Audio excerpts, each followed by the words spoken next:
So let's try to do some half-life calculations. This says molecular iodine, it dissociates at a temperature with a first order rate constant of 0.271 inverse seconds. What's the half-life? Well, if you flip back to the previous page if you want to, you know that half-life equals 0.693 over K. So, plug and chug. 0.693 divided by 0.271 inverse seconds. So now inverse seconds is in the denominator, so that means seconds comes back up to the top. So follow your units because units still matter here. So let's do 0.693 divided by 0.271. So half-life, let's 2.56 and seconds. That's an S, not a 5. Okay, so here, a first order reaction has a half-life. So here, let's write this down. T half equals 26.4 seconds. How long does it take for the initial concentration of the reactant to fall to 1/8 of its original value? Okay, so this is a common type of calculation where you're going to want to use the integrated rate law.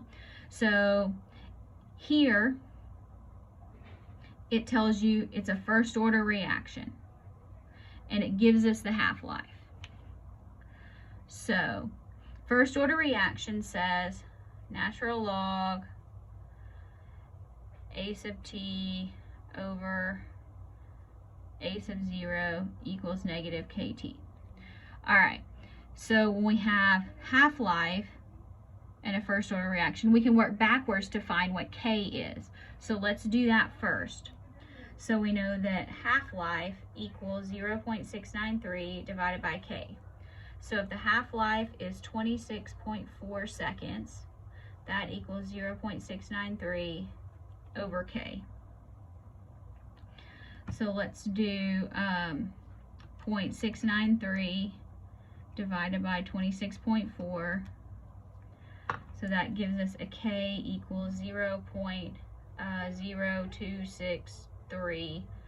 And this is first order, so it's inverse seconds. So now we know what K is. This question is asking for how long, so that means we're going to solve for T.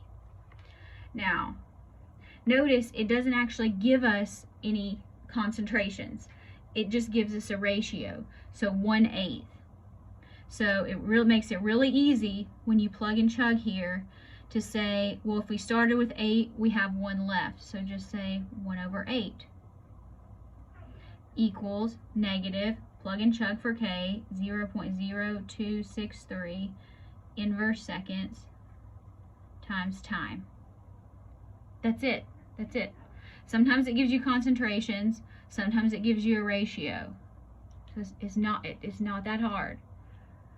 All right, so let's do natural log of 1/8 divided by negative 0.0263. So I get 79.1. T equals 79.1. And what is our unit here? Seconds. Very good. All right, one more. Acetic anhydride reacts with water to form acetic acid. At a particular temperature, we're in first order. So a solution initially contains this much, then it drops to this much after 10.7 minutes.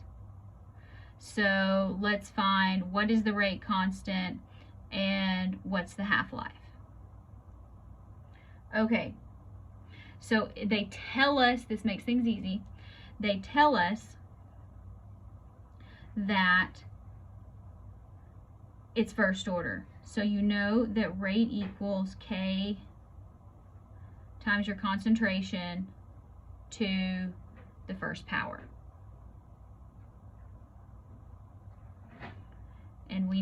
we can write out our integrated rate law as well. So natural log a sub t over a0 equals negative kt.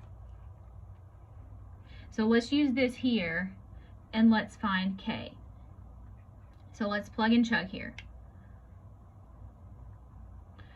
Alright, so here natural log, instead of giving us a ratio, they actually gave us concentrations.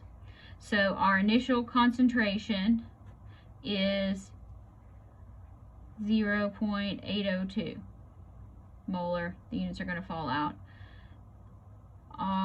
We have 0.527 molar equals negative K, and what's our time?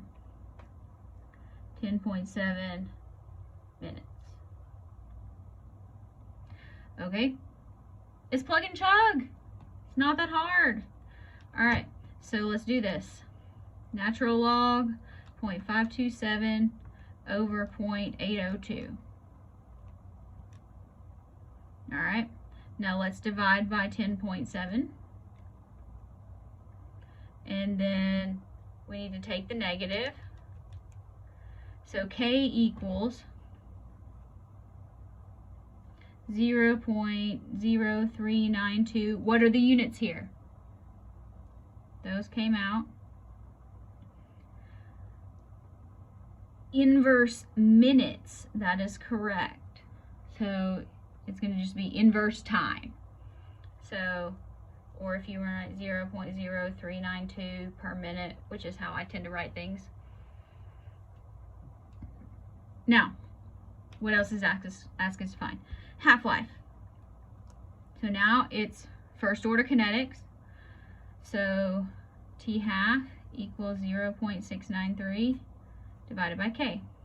0.693 over 0.0392 per minute. 0.693 divided by that answer. So our half-life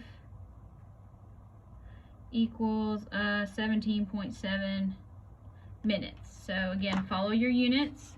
If it gives you minutes, don't write me seconds.